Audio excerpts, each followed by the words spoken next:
Jerome Mazza of Pinnacle Point. Thanks for speaking to Rockfiend. How are you today? Good, Gareth. How are you? Good to be with you. A beautiful, beautiful day here in Scotland. I'm sure the weather in Florida is probably even nicer. Oh, it's great. Yeah, it's another very hot morning, actually, with another hot day on the way. But that'll be very typical in Florida, I would think. Very much. Yeah, I love it, though. Not so much here in Scotland. When we have a heat wave, everyone wears their shorts and, you know, they get out and about because the very next day we could have rain. Oh, that's true. Yeah. Well, rain's good. I wish we had a little more rain during the summer, you know, but it's a welcome thing here. We can give you some. We've got plenty over. We can send it over. Yeah. Well, Jerome, you obviously are with the band Pinnacle Point, and your second album, Symphony of Mind, was released on the 17th of July. Is that right? That's correct. Yeah. On Escape Music. On Escape Music, yeah. Now, the debut album, Winds of Change, it was released in 2017. So before we talk about the new album, can you tell us a bit about the band, how you came to work with the Danish guitarist TORBEN ENEVOLDSEN and Khalil Turk at Escape Music? Basically, just how was Pinnacle Point created? It was TORBEN and I had met on Facebook, actually. He had heard a track from, I did a self-titled solo album back in 2015, and he heard a track from that, I guess, on YouTube. And he had messaged me on Facebook, and we just started talking back and forth. That would have been probably December of 2015. And, you know, we're chatting here and there and decided, hey, maybe we should do a project together. So that's what happened. We discussed the direction and everything, and immediately started writing. We both wrote a bunch of songs over the next few months. And we did the album ourselves, and it was then eventually picked up by Paris Records, and was released, like you say, in 2017, Winds of Change, on Escape. Oh, I'm sorry, on Paris Records. And we had released a video for a song called Damage Is Done on that album, and Khalil Turk from Escape Music saw that video and approached me to work with Steve Walsh on the Black Butterfly album. So that's how I hooked up with Khalil Turk at Escape and Black Butterfly. But TORBEN and I then, you know, we worked on the Winds of Change album together, and that's how Pinnacle Point was born. So that's roughly about 5 years then you've been working quite regularly with TORBEN. Yes, we've been working. He's a very busy guy. He works all the time on several projects. And when we started working on Pinnacle Point 2, he was swamped. He was working on, I think, a handful of projects. He was working on a solo album as well. And but we, you know, that's why it took quite a few years for. I think it took us about 2.5 years to get this thing together. But he was busy, and I was working on Outlaw Sun, which was a solo album after the Black Butterfly album. So we finally got it done. And what a success it's been. On Pinnacle Point 2? Yeah, both albums have been successful. Pinnacle Point 2, as we'll speak about that in a second, but Winds of Change, certainly, it was picked up by a few, I know a few radio stations played some tunes off it over the years as well, including my own radio show, which is no longer, unfortunately, but I certainly played a good few tracks from it. Oh, yeah, it was a surprise. For me, it was a total surprise. You know, it was quite a different direction than what anyone was doing, except for the TORBEN material. TORBEN's songs were, you know, straight ahead commercial rock, a little progressive. But that combination of, like, we had discussed doing a project like Seventh Key or Streets with a little Kansas style to it. And and I was surprised that people actually really took to that first one. So, yeah. Now, to look at Symphony of Mind, which is the second album, Pinnacle Point 2 as you're calling it, that was released, as we say, 17th of July. Now, again, you were writing with TORBEN. You also had the composer and guitarist Rich AYALA on board. Mark Prator on drums. There was the Japanese bassist, Takeaki Ito. There's Howard Helm, John F. Rogers, Jim Morris, and of course Valeria Poritskaya. But we'll speak more about Valeria. We'll speak more about Valeria later because that's an interesting story. Now, to me, there's a slightly different sound to Symphony of Mind than there is to the Winds of Change album. So I think I described it in my review as old world combined with modern day and 70s progressive rock with a modern sheen. So when you met up to write with the others, did you yourself have a particular sound in mind for the album? So what was your brief to the others about how you wanted Symphony of Mind to sound? Yes, we did actually. Cleo Turk from Escape and I were talking about, this was back in June of 2017. We were talking about the next Pinnacle Point and what it should be and what the direction should be and the sound. And he actually came up with the idea, Cleo, that it should sound, we wanted to do something like a 70s album, just organic, and like they, and production wise. And also, back then, there were these songs called deep cuts, where people would write these 5, 6, 7 minute songs. And I just thought that was such a cool idea. So that's what we shot for. And I think we achieved it. And it was a lot of fun, just a lot of fun making this album. So as with the debut album, Symphony of Mind starts with an instrumental. So is it instrumental? Is that a signature, do you think, of Pinnacle Point album, that you're going to start every album with an instrumental? Or what's the process there? Yeah, you know what? On this one, no, it wasn't. It wasn't the. This was supposed to be the last song on the album, right. The instrumental, and it was Khalil's idea to put it first because he had lived with all the tracks for weeks. Figuring out which song should go where. And he sent it to me and said, I think it should be this. And we tried so many different ways of playing it, different positions for the songs. And as soon as I heard his, I thought, oh my God, even though it was an instrumental, which, that's kind of, it's out there, I guess, but it just flowed perfect. It was just great. I mean, it kept me interested all the way through. And I thought he just laid it out right on. I thought it was spot on. Now, Tommy Denander, the Swedish guitarist. I mean, most people at Rockfiend that will know who Tommy Denander is. He's a phenomenal talent. In Europe, and obviously he's worked with Alice Cooper as well a few years ago. Now, Tommy appears in the second track, and there's a great guitar solo that he contributes to it. He's very much in demand. So, how did you come to be connected to Tommy?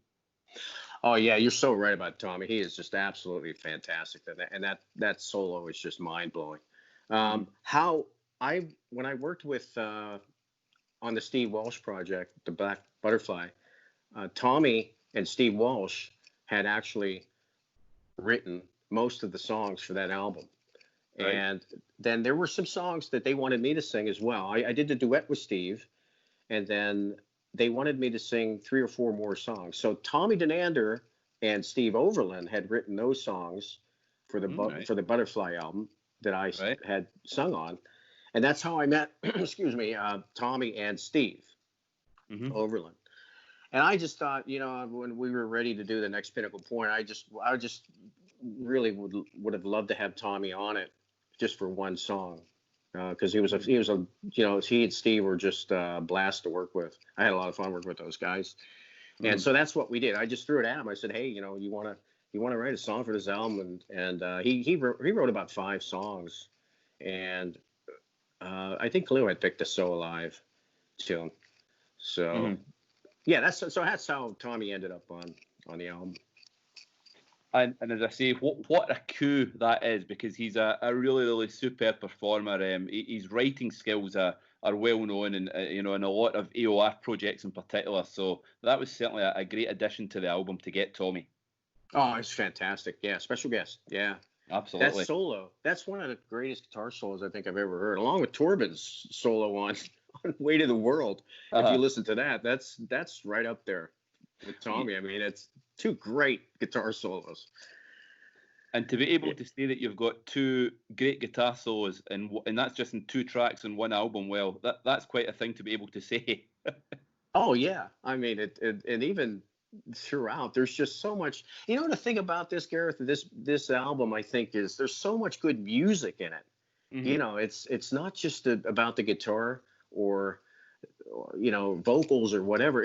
It's all of it. It's when you really listen to some of that music, like for example, Shadows of Peace, the music that's being played, the piano parts, the violin, you know, the organ parts in certain songs. It's a joy to listen to the music as well. I totally agree. As you see from the review, musically, I think the album is absolutely top notch. It really is a great album, and I think you can see the quality of musician that you were able to get on board.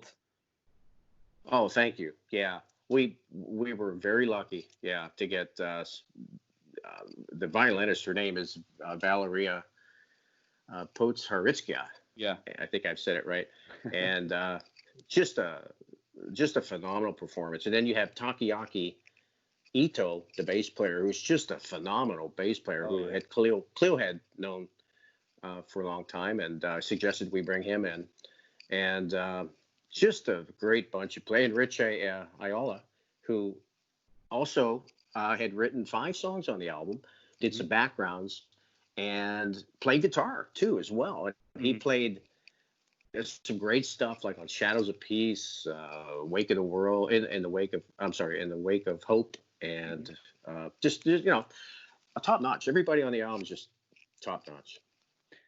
Now, Weight of the World, that was the first single, and also there's a flashy performance video that I would encourage everyone to go into YouTube and watch as well. It's a great video. Now, I would say it's quite an accessible track, Weight of the World. So why did you choose that as the single? Was there a reason behind that? Yes, it was just a straight out kick butt rock song. and Khalil said he thought, and we all agreed, you know, that that should be the first one out. It's the most commercial, and it's just so hooky. I mean, there's so many hooks in that song, and Torben's solos there are just, you know, incredible. So yeah, that was an easy choice. And the video, was that recorded in the US, or did people record different bits in different places and get it put together, or were you all together for that? What happened there was Torben sent he wrote the song and sent it to us, and then we added parts to it. You know, we added the drums and the bass and everything else, but it was written over there in Torben's studio, the base of it, you know, the foundation of it. Sorry, I meant the video. Sorry, was the video recorded in the one place, or was that all put together separately? The music video.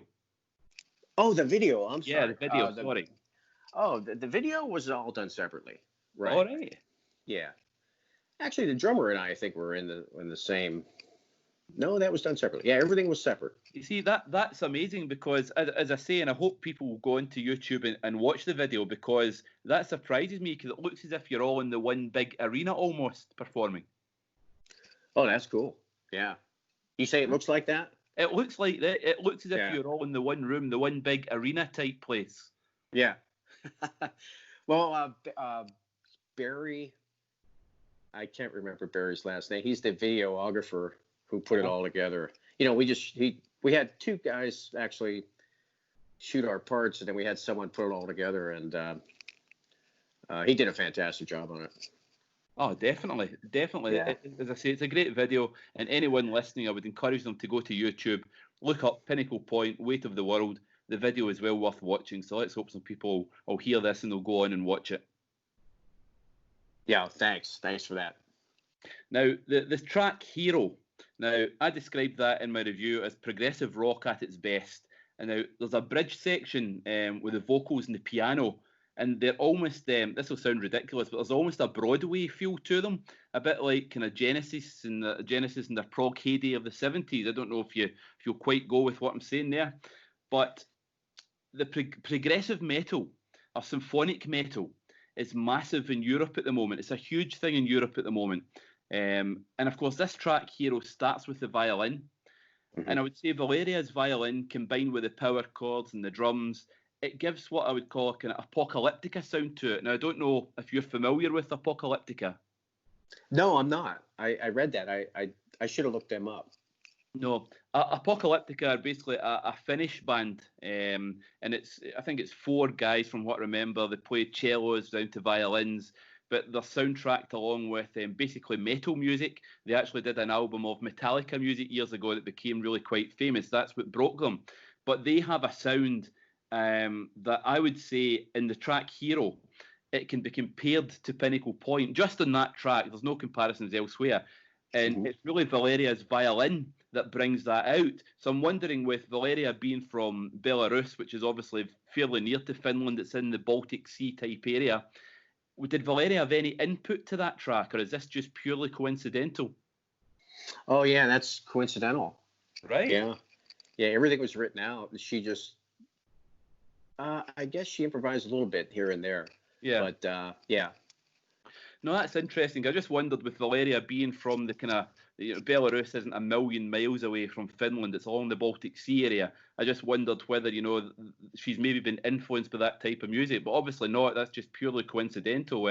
But as I say, check out Apocalyptica. Some of the music, and it's only on this track, is quite comparable. Wow, I'll have to check that out. Yeah. I will definitely check that out. So just talking about Valeria, we've already spoken about it a few times. And it's interesting how she came to be on board, because her violin playing is prominent throughout the whole album. So could you tell us, I know you auditioned quite a few violinists, but can you tell us about the process of finding Valeria, and how did she stand out and beat off the competition from others? It was real simple. She just was, I went through 16 of them, believe it or not. First of all, Cara C, Cara C, who was on Winds of Change, she was busy touring and couldn't commit to the recording, and we were far behind, with everything. So we decided to get someone, and I had auditioned 16 violinists, all classically trained. Some people played, with major names like Trans-Siberian Orchestra. Oh, yeah. Yeah, Josh Groban. I mean, some of these violinists, they were, excellent violinists, but they just didn't have like the attack and the emotion in the playing that we really needed. And for Valeria, I sent her In the Wake of Hope, which we all felt was the toughest track, and she just nailed it. I mean, she's within 15 minutes I get it back. Maybe I'm exaggerating, maybe 30 minutes, but it comes back and it's just like, wow, and it just blew us away. And she was just a pleasure to work with, and just was just incredible. I think I've actually described her as one of the highlights of the album. I mean, what a find she is. Oh yeah, it's just, we were lucky to find her. Yeah. Now to move on to the next track, Never Surrender. Now, I have to say that is one of my favourite tracks on the album. I think it's a great melodic rock track, and I think actually I've said it's probably one of the best melodic rock tracks I've heard this year. Now, your wife Dee, who obviously does quite a lot to help promote your music and to promote the album, she put something on, I think it was Facebook last week, asking what the next single should be. And yeah, I have to say, I'm one of the people who replied to that and said, Never Surrender, all day long, got to me Never Surrender. And Takeaki Ito, the bassist, is outstanding on that track. His bass is monstrous on it. What's your view on that one, Jerome? Yeah, that's another great song that Torben wrote. And it's very commercial and hooky, like Weight of the World.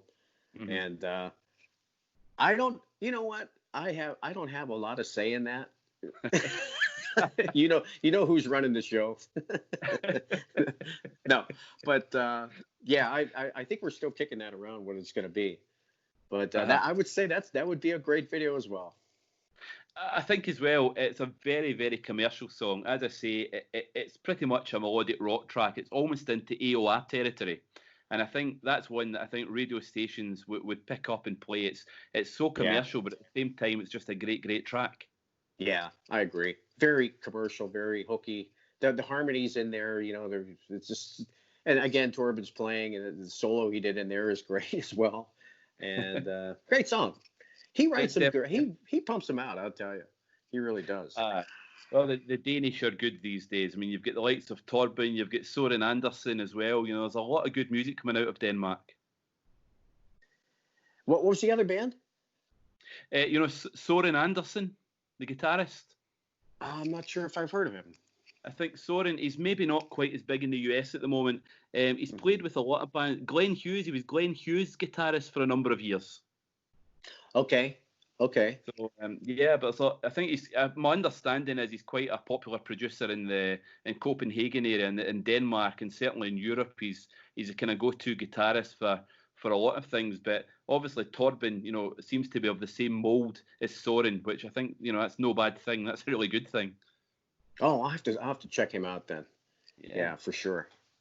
Now, you mentioned just a few minutes ago the track In the Wake of Hope, about how you sent that to Valeria to play along to during part of the audition process. Now, on that track, I would say that the vocals pretty much take a back seat. It's not an instrumental. I know there is singing on it, but I would say it's as near to an instrumental as you get. It's very much about the musicianship on that track. For instance, Mark PRATOR, I think I've said that he channels his inner Neil Peart in The Wake of Hope. Right. So there's some really astonishing kind of musicianship on that track.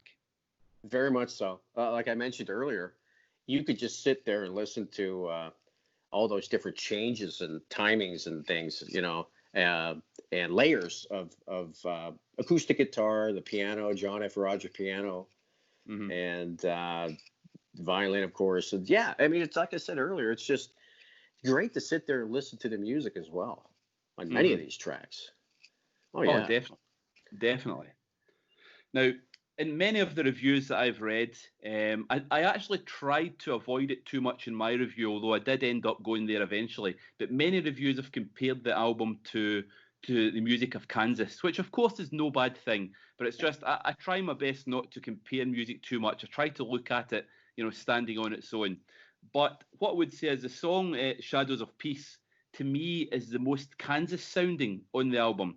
Now, do you hear the Kansas influence in your music? And indeed, is Kansas an influence to you? Oh, absolutely. Yeah, I definitely hear it in our music. And they were definitely an influence for all of us. Even Torben had mentioned he was a big Kansas fan. But Rich AYALA, who came on, who was a massive Kansas fan as well, who wrote Shadows of Peace. And I would say, yes, I hear the influence, but I would say that we're not as proggy as they are. You know, we're maybe a little more on the commercial side. Yeah. Yeah, we don't go too much into the prog, I think. We're just a little. Yeah. Now, as for you, Jerome, you sing, you play keyboards, you play many other instruments, and you write music as well. So you obviously had a big hand in many of the tracks in Symphony of Mind, but Beyond and Nothing at All, they were your own compositions, is that right? That's correct. Now, I would say Beyond, there's a very cinematic sound to Beyond. And again, to hark back to my own review, I actually said that it sounds quite James Bond-like at the beginning. Yeah. I don't know if you heard that. Yeah, I love that, actually. That's cool. And there's some real stunning interplay between the vocals, the strings, the piano. And if you close your eyes, it brings kind of to mind kind of like Lord of the Rings type fantasy lands, if that makes sense. So is cinematic something that you aim for in your writing? Have you done writing for film or TV before? So is that something that comes naturally to you? No, I have not for film or TV.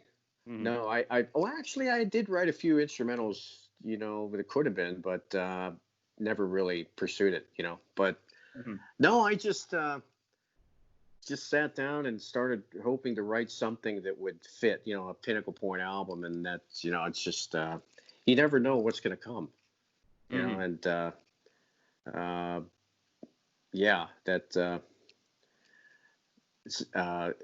Beyond was, Beyond's a good song. I'm glad it worked out the way, you know, I hoped. Yeah. And Nothing at All, that's probably the nearest to a ballad that you've got in the Symphony of Mind album. It starts off like that. It rocks on as the song goes on. Now, there's some amazing organ by HELM, some great Hammond organ sounds. Was that something that is that something that you wanted to do to bring out that kind of 70s sound that you were aiming for? Absolutely. Yeah, absolutely. And you had to have that B3. You had to have that, the actual to get that. And I don't know of anyone who plays that better than Howard. I mean, Howard's just phenomenal. And you can hear that throughout the album, for instance, on Prodigal as well. Howard's playing, and just makes the song, the groove of the song, And yeah, so absolutely. We had talked about that.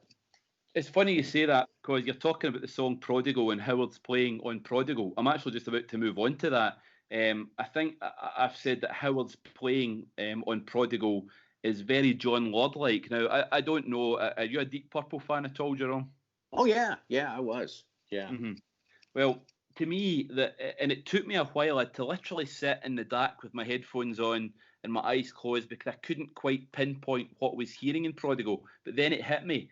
It is a very, very Deep Purple vibe to it, between the organ playing, and even at one point, you have a very Ian Gillan-like vocal. I don't know if you're aware of that, but it's the only time I've ever heard that from you.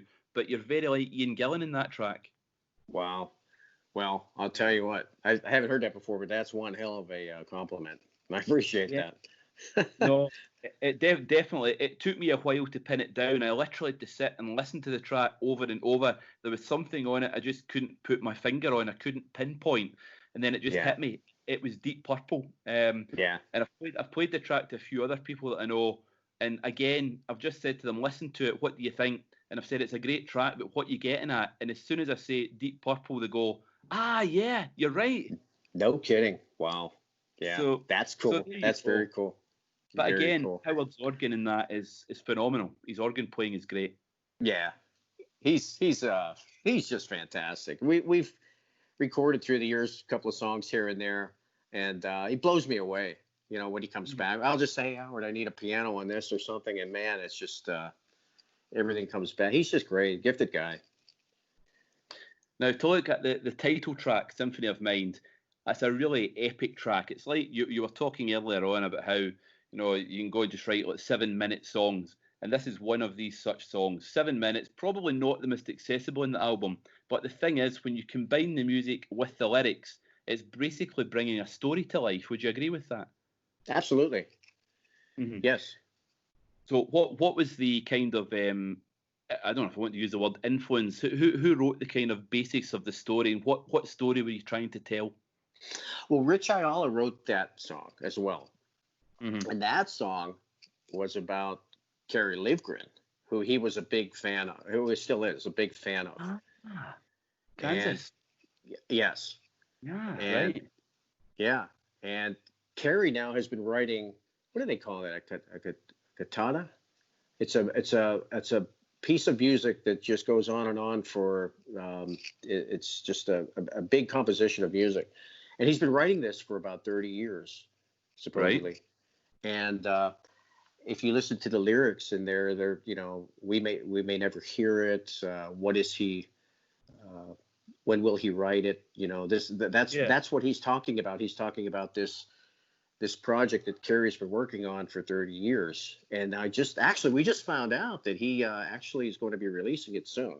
But anyway, that's what the song is about. And that song was a tribute to Kerry Livgren. And then Khalil had mentioned that we wanted to honor all the Kansas guys as well. So that entire song was about Kerry, but a tribute to the other members of Kansas as well. That's good to know. I didn't realize it was a tribute as such to Kansas. And again, it brings us full circle back around to the discussion about the influence that Kansas had on the album. Exactly. Yeah. Like I said, Rich was a massive Kansas fan as well.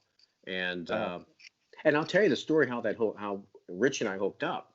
Because Torben and I were really busy working on other projects, and we were so behind with the writing. I had received a message from Rich on my website, I believe. And he wanted to know if I would sing a song for him on one of his songs. And I said, well, I don't know. Let me hear it. And what he did was, instead of sending me that song, he had sent me an instrumental that he did. And I listened to it, and I thought, wow, this is something that could fit on a Pinnacle Point album. Mm-hmm. So I had asked him, I said, what do you do? I mean, what project you working on and everything else? And he started telling me he was a big Kansas fan and everything else. And anyway, long story short, I said, would you like to write a couple of songs for our album? And that's how we hooked up. Right. So, but he was very influenced as well by Kansas. Mm-hmm. So progressive rock is something that's obviously close to your heart, but it was also close to the hearts of everyone involved in the project. Absolutely. Yeah, very much so. And when you then combine that love of progressive rock with straight ahead melodic rock, AOR, you basically get Pinnacle Point. Yeah, that's it. That's it. It's something for everybody there. You've got the deep cuts, but then you have the weight of the world, which is just a straight ahead, 4-minute kick butt song. So, yeah, it was a pleasure to make it. Well, it's a great album, and I wish you the very, very best of luck with it, because it deserves some success. It deserves to be heard, and I certainly hope that we continue to see it pushing on as the months and the years go ahead. So I appreciate that. But out with Pinnacle Point, Jerome, you obviously have your own career, and you've been involved in the music industry pretty much your whole life, I think it's fair to say. Is that right? Well, yeah, I was took a break there from when I did the Angelica album. I was kind of burned out, I guess, and I had been out of it for a while, and kind of got back into it when I actually did my first self-titled album back in 2015.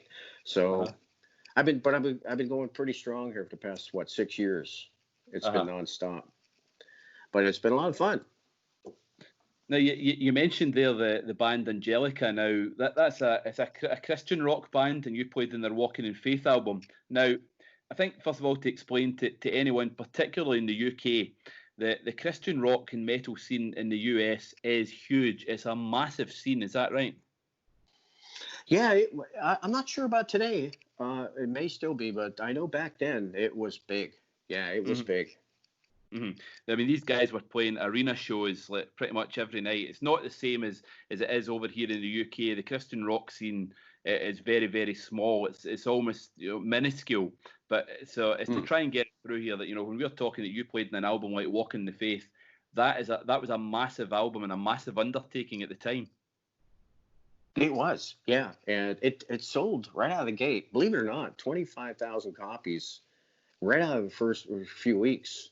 And that's pretty good for that. And they say that it is still one of the best Christian hard rock albums put out. Still one of the best. Is that right? Yeah. That was the same. Yeah, that's what they're saying. They still say that. And it's certainly it's still to this day the most successful Angelica album, I believe. That's correct. That's what I hear as well. Mm-hmm. Yeah. So basically, it was a great foundation for you to build on in a lot of ways. I'm sorry, say it again? It was a great foundation for you. Transition? Sorry, foundation. Oh, foundation. Okay. Foundation, yeah. Yeah, that was my first recorded band that I worked with that actually recorded, an album. So that was a lot of fun too. What happened was I was laying my sod in the backyard. I was working back in those days, and came home from work, laying my sod, and I get a phone call from Dennis Cameron, who is Angelica. It was his record deal, and I had sent him a demo tape, and he said he was blown away. He wanted me to be the singer on the next album. So that's what he did. He actually would have different singers on all the albums, different albums. So anyway, they said, would you like to be on the album? I said, sure. So what happened was he and the bass player, Bobby Palin, came to Florida, and they actually stayed. We had a house they could stay with us for a few months, and then we practiced and everything else, and they recorded the album. And that's how that went down. It was pretty interesting. It was my first time really making an album. So it was great. And of course, since then, obviously, in recent years, you've mentioned you've been really, really busy for the past 5-6 years, really onto the music scene again. Now, you were involved with the Kansas guitarist Steve Walsh's Black Butterfly album a few years ago. That's correct. Lead singer Steve Walsh, keyboardist, right? Yeah. Oh, apologies, keyboardist, apologies. Yeah, Yeah, from Kansas. So right. how did you come to be involved in that project? Well, I'll tell you, I just let's go back to the Pinnacle Point album, the first one. We put out the Damage is Done video, Yep. and Khalil Turk had seen me on that video a couple of days after it was put out. And I just got a call at 5 o'clock in the morning one time. And he said, "Would you like to be on Steve Walsh album?" So that's, he just heard me on, he had been searching for someone to help out on this album with Steve. And he auditioned many, or not auditioned, but he had a lot of people that he wanted to try, but it just didn't fit, is what the story was. And anyway, when he heard me on that Damage is Done tune, he said, "That's the guy, that's the guy, that's the guy." And he said, "Would you like to do it?" And I said, "Are you kidding? That's, I've been listening to Steve since I was 14 years of age. And in my opinion, the greatest rock singer. I mean, he's just fantastic. He's just unbelievable." So a week later, I was in the studio. They sent me the tracks, and I was in the studio a week later cutting them. And man, it was great. Well, that was a great honor. It's a great album, to be fair. It's a wonderful album to listen to. It is, yeah. Now that album was a collaboration between Tommy Denander and Steve. They both wrote most of the tracks, as I had mentioned earlier, and the ones that Steve sang anyway. That was a great. We've been trying. They've tried to get him to come back to do one more, and he's enjoying his retirement, I understand. But we've been trying. I mean, as soon as the album like Butterfly came out, I know Tommy kept sending him more material, trying to get him. "Hey, what about these? What about these? Let's come back for one more." But I think he's done. So from there, that led to your own Outlaw Son solo album, which again, I believe, did Tommy have some input in that too? Oh, sure, yeah. That album was written by Tommy and Steve Overland. They had written all the songs, because at the time we were trying to write the Pinnacle Point stuff, and I couldn't really help write. So Tommy and Steve Overland wrote that entire album for me, actually. Two talented guys. Oh, just phenomenal. And Steve Overland, just a great guy, and Tommy, and I was very lucky to be working with him. Great guys. And I think from memory, Steve Overland he provides some backing vocals in some of the tracks. Is that right? He did. Yeah, he did on I think 2 or 3 or maybe even 4 songs, or at least 3 songs. But what a great sound too, with him in there. Nice texture of voices. Yeah. Absolutely. So again, for anyone listening that's maybe not checked out your solo work, Outlaw Son is your album. Came out in Escape Music again a few years ago. Well worth checking out. Absolutely. Yeah. Thanks. So looking at from now on then, so that's you now had 2 Pinnacle Point albums. You've had some solo albums in between, as well as performing on like Steve Walsh's album. What do you have plans for the future that you can share with us, or what's next for you, Jerome? We want to play Pinnacle Point live, and with the virus, as soon as the virus is, hopefully this whole thing is gone, and hopefully next spring maybe we can get out and do some shows. We really want to play these first 2 albums, and besides that, we're thinking about maybe another solo album, and I think for sure we're going to do another Pinnacle Point down the road here. In fact, we may start writing for another Pinnacle Point very soon. So yeah, those are probably those are things we're talking about. Well, it's funny because I was just going to actually start wrapping up, and one of the things I was going to say was that playing live is obviously a no-go at the moment due to COVID and everything that's going on in the world. But there's also, for a lot of US-based performers, the cost of doing any production and moving any production to Europe causes some, inhibits it in many ways as well. Would you like to try and get across to Europe and play with Pinnacle Point, or do you think it's something that will pretty much stay in the US side? I think it's going to pretty much be in the US. Yeah. I'm not quite sure if we'd make it over there, but would love to get out and play it. It's we have plenty of material now, and trying to have someone here in town actually who could help us maybe get in front of a bigger band, like a Styx or somebody. If we could open for someone like that, would be fantastic if we could do that. But yeah, I would love to play it live. Styx are a band who make it over to the UK fairly regularly, and it would certainly be absolutely great if Pinnacle Point could hop onto the back of a European tour by a bigger band and get yourselves, really well known over in the UK and Europe too. That would be great. That would be fantastic. Yeah, absolutely. Well, I think the guys in the band would love that. Would be open to that for sure. So, in terms of your music, just to tie things up a bit, Jerome, if anyone's interested in listening to Pinnacle Point, listening to any of your solo work, where's the best place to get a hold of your albums in terms of, you've got your own website, etc., haven't you, and your own Facebook page? We do, yes. It's jeromemazza.com, and everything's on there, reviews, news, all the albums and everything. So, and I believe there's a Facebook as well. I think it's Jerome Mazza, singer-songwriter. That's the one, yeah. Facebook, yeah. That's it. And of course, I think there's a Pinnacle Point Facebook as well, Pinnacle Point Band on Facebook. Indeed, there is. I think Pinnacle Point, they're also on Instagram as well, Pinnacle Point Band. They actually started following me a few days ago, so that's straight off the press. They have an Instagram too. Oh, there you go. I didn't even know. Okay, sounds good.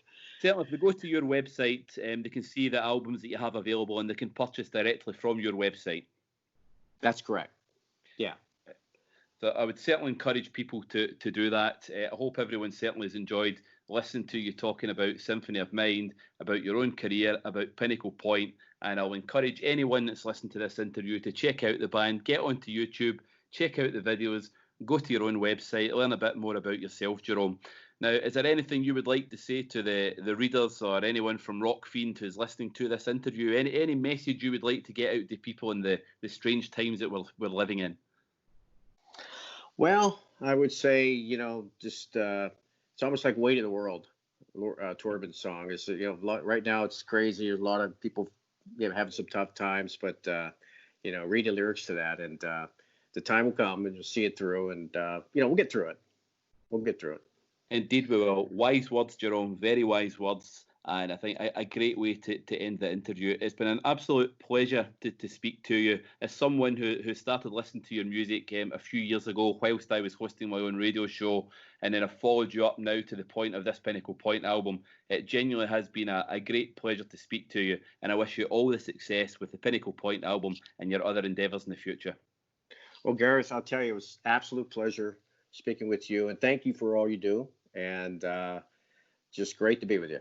Thanks so much. Thank you, Jerome. Take care. You too now.